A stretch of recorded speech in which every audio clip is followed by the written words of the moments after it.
Hi dears, welcome to our channel. நம்ம இன்னைக்கு பார்த்தீங்கன்னா கோதுமை வச்சு ஒரு சூப்பரான ஈவினிங் ஸ்நாக்ஸ் தாங்க பார்க்க போகிறோம். வாங்க வீடியோக்குள்ளே போகலாம். ஃபஸ்ட்டு இந்த ரெசிபி செய்ய ஒரு மிக்ஸி ஜார் நம்ம எடுத்துக்கலாம். இது கூட நம்ம இப்போ ஒரு கப் கோதுமை மாவு சேர்த்துக்கலாம். கோதுமை மாவு சேர்த்த பிறகு இது கூட ஒரு 1/4 கப் அரிசி மாவு சேர்த்துக்கலாம். ஒரு கப் கோதுமை மாவுக்கு 1/4 கப் அரிசி மாவு கரெக்டானதாக இருக்கும். அரிசி மாவு சேர்த்த பிறகு இப்போ இது கூட 1/2 கப் நாட்டு சக்கரை சேர்த்துக்கலாம். நீங்கள் நாட்டு சக்கரைக்கு பதிலாக குண்டு வெல்லம் கூட சேர்த்துக்கலாம். நீங்கள் எந்த கப்பில் கோதுமை மாவு எடுக்கிறீங்களோ அதே கப்லேயே மற்ற எல்லா பொருளையும் எடுத்துக்கோங்க. நான் வந்து இந்த கப்பில் தான் ஒரு கப் கோதுமை மாவு எடுத்துக்கிட்டேன். இப்போ இதே கப்பில் தான் 1/2 கப் நாட்டு சக்கரை சேர்த்துக்கிறேன். அடுத்து பார்த்திங்கன்னா நம்ம சர்க்கரை சேர்த்த பிறகு இது கூட இப்போ 2 வாழைப்பழம் சேர்த்துக்கலாம். நான் வந்து சின்னதாக இருக்கிறனால 2 வாழைப்பழம் எடுத்துக்கிட்டேன். பெருசாக இருந்தால் நீங்கள் ஒரு வாழைப்பழம் மட்டும் சேர்த்துக்கோங்க. இப்போ நாம் இதை தோலை உரிச்சிட்டு இதில் சேர்த்துக்கலாம். பாருங்கள், பழத்தோட தோலை உரிச்சிட்டு இந்த மாதிரி சின்ன சின்ன பீஸுகளாக கட் பண்ணிவிட்டு சேர்த்துக்கலாம். கூடவே பார்த்திங்கன்னா ஒரு 1/2 டீஸ்பூன் சால்ட்டு சேர்த்துக்கலாம். கூடவே பார்த்திங்கன்னா வாசனைக்காக ஒரு 1/2 டீஸ்பூன் அளவு ஏலக்காய் தூள் சேர்த்துக்கலாம். ஏலக்காய் பொடி சேர்த்த பிறகு இது கூட பார்த்திங்கன்னா நான் வந்து 1 டீஸ்பூன் அளவு சுக்குப்பொடி எடுத்திருக்கேன். நான் வந்து வீட்டில் அரைச்ச சுக்குப்பொடி தான் சேர்த்துருக்கேன். உங்கள்கிட்ட சுக்குப்பொடி வீட்டில் இல்லைன்னா நீங்கள் பார்த்திங்கன்னா எல்லா சூப்பர் மார்க்கெட்லேயும் நமக்கு சுக்குப்பொடி கிடைக்கும். நீங்கள் வாங்கி பயன்படுத்திக்கோங்க. இதில் பார்த்திங்கன்னா நான் ஏன் சுக்குப்பொடி யூஸ் பண்ணுறேன்னு பார்த்திங்கன்னா, நம்ம இந்த ஸ்நாக்ஸ் பார்த்திங்கன்னா ஸ்வீட் சேர்த்தங்க செய்ய போகிறோம். இப்போ வேறு பார்த்திங்கன்னா ரெய்னி சீசனாக இருக்குது. கண்டிப்பாக சளி பிடிக்கவோ அல்லது த்ரோட் இன்ஃபெக்ஷன் வரவோ வாய்ப்பு இருக்குது. ஸோ நம்ம இந்த மாதிரி சுக்குப்பொடி சேர்த்துட்டு இந்த ஸ்நாக்ஸ் செய்யும்போது சளி பிடிக்காமல் பார்த்துக்கலாங்க. கண்டிப்பாக நீங்களும் இந்த ஸ்நாக்ஸ் செய்யும்போது சுக்குப்பொடி சேர்த்துட்டு செய்யுங்க. இப்போ பார்த்தீங்கன்னா நீங்கள் சுக்குப்பொடி சேர்த்த பிறகு இப்போ இது கூட நம்ம 1 கப் தண்ணி சேர்த்துக்கலாம். நீங்கள் எந்த கப்பில் மாவு எடுத்தீங்களோ அதே கப்பில் 1 கப் அளவு தண்ணி சேர்த்துக்குங்க.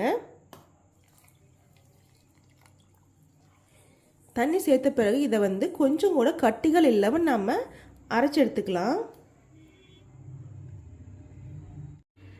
பாருங்கள், இந்த மாதிரி கொஞ்சம் கூட கட்டிகள் இல்லாமல் நல்லா நைஸாக அரைச்சி எடுத்துக்கோங்க. இப்போ நாம் அரைச்சதை ஒரு பவுலுக்கு மாற்றிக்கலாம்.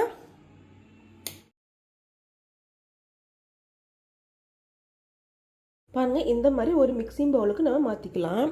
பார்த்திங்கன்னா மாவு பார்த்திங்கன்னா இந்த பதத்தில் தான் இருக்கணும். ரொம்ப தின்னாகவும் இருக்கக்கூடாது, ரொம்ப திக்காகவும் இருக்கக்கூடாது. இதுதான் பார்த்திங்கன்னா கரெக்டான பதம். நம்ம இப்போ அடுத்து பார்த்திங்கன்னா இது கூட ஒரு 1/2 டீஸ்பூன் அளவு சோடாப்பு சேர்த்துக்கலாம். சோடாப்பு சேர்த்துக்கிறது ஆப்ஷனல் தாங்க. நீங்கள் விருப்பப்பட்டால் சேர்த்துக்கங்க, இல்லைன்னா ஸ்கிப் பண்ணி விட்டுடலாம். சோடாப்பு சேர்க்கறதுனால பார்த்திங்கன்னா இந்த பனியாக நல்லா உப்பி வருங்க. ஸோ அதனால நான் வந்து சோடாப்பு சேர்த்துக்கிறேன். சோடாப்பு சேர்த்த பிறகு நல்லா மிக்ஸ் பண்ணி விட்டுக்கலாம். இப்போ இது கூடவே பார்த்திங்கன்னா ஒரு 2 டேபிள் ஸ்பூன் அளவுக்கு தேங்காய் துருவல் சேர்த்துக்கலாங்க. தேங்காய் துருவல் சேர்த்த பிறகு நல்லா மிக்ஸ் பண்ணி விட்டுக்கோங்க. இந்த மாதிரி நல்லா மிக்ஸ் பண்ண பிறகு நம்ம இதை ஒரு 10 நிமிஷம் ஊற வச்சு எடுத்துக்கலாம். இந்த மாதிரி மூடி போட்டு ஒரு 10 நிமிஷம் மட்டும் ஊற வச்சு எடுத்துக்கலாம். அதிக நேரம் ஊற வைக்க வேண்டாம், ஒரு 10 நிமிஷம் மட்டும் மூடி போட்டு வச்சுக்கலாம். 10 நிமிஷத்துக்கு அப்புறம் பார்த்திங்கன்னா நம்ம இதை குழிப்பணியாரக்கல்லில் ஊற்றி எடுத்துக்கலாம். அடுத்து பார்த்திங்கன்னா அடுப்பில் ஒரு பணியாரக்கல் வச்சுக்கலாம். கல் நல்லா சூடான பிறகு நம்ம இப்போ இது கூட நெய் அல்லது எண்ணெய் சேர்த்துக்கலாம்.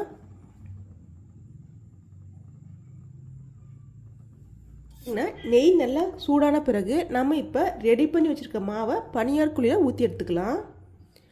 நான் பார்த்திங்கன்னா இந்த மாவு ஊற்றி எடுக்கிறதுக்கு டம்ளர் தான் பயன்படுத்தியிருக்கேன்.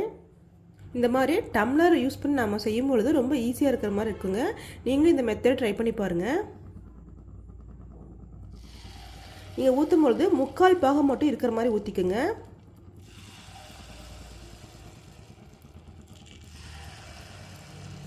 இந்த மாதிரி மாவு ஊற்றின பிறகு பார்த்திங்கன்னா மூடி போட்டு ஒரு 2 மினிட்ஸ் வேக வச்சுக்கலாம். இப்போ பார்த்திங்கன்னா 2 மினிட்ஸ்க்கு அப்புறம் நம்ம ஓப்பன் பண்ணி பார்க்கலாம். பாருங்கள் எப்படி உப்பி வந்திருக்கு பாருங்கள். நம்ம இப்போ திருப்பி விட்டுக்கலாம்.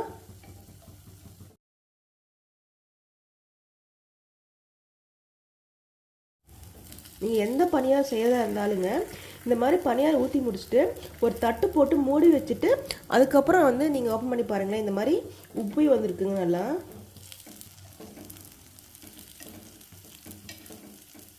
இந்த மாதிரி திருப்பி விட்டு ஒரு 2 மினிட்ஸ் வேக வச்சுக்கலாம்.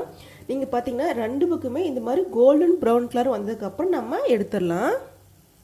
அவ்வளோதாங்க, ஒரு 10 நிமிஷத்தில் வாழைப்பழம் கோதுமை மாவு குழிப்பணியாரம் ரெடி பண்ணியாச்சுங்க. பாருங்கள் எவ்வளோ சூப்பராக வந்திருக்கு. குழந்தைங்க வந்து ஈவினிங் ஸ்நாக்ஸ் கேட்டால் இந்த மாதிரி ஹெல்த்தியாக செஞ்சு கொடுங்க. கண்டிப்பாக நீங்களும் இதே அளவுகளோடு செஞ்சு பாருங்கள். செஞ்சு பார்த்துட்டு டேஸ்ட் எப்படி வந்துச்சு அப்படிங்கிறது கமெண்ட் பண்ணுங்கள். வீடியோ பிடிச்சிருந்தால் லைக் பண்ணுங்கள், ஷேர் பண்ணுங்கள், மறக்காமல் நம்ம சேனலை சப்ஸ்கிரைப் பண்ணுங்கள். தேங்க்ஸ் ஃபார் வாட்சிங்.